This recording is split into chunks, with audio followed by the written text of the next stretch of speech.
أعوذ بالله من الشيطان الرجيم.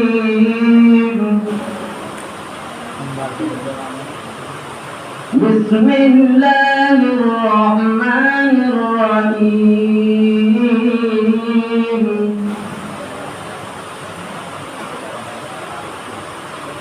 تبارك الذي جعل في السماء بروجا وجعل فيها سراجا وقمرا منيرا،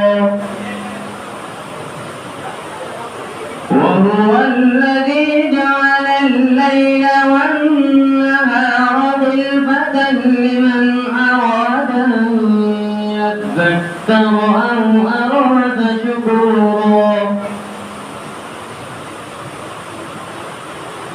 وعباد الرحمن الذين يمشون على الأرض هونا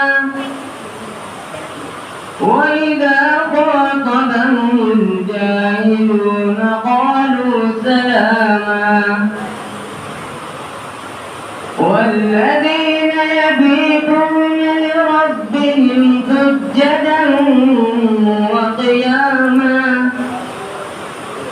والذين يقولون ربنا اصرف عنا عذاب جهنم إن عذابها كان غراما إنها ساءت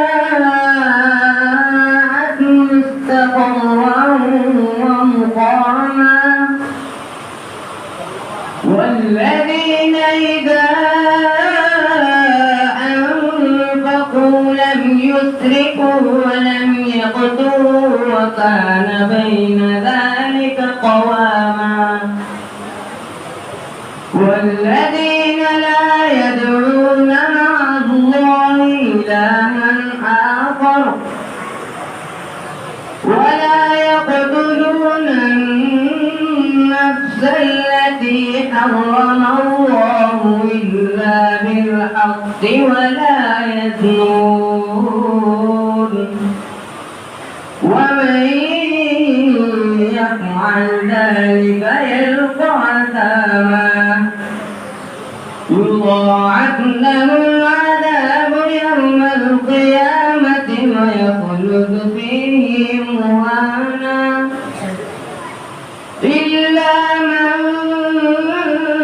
تاب وآمن وعمل عملا صالحا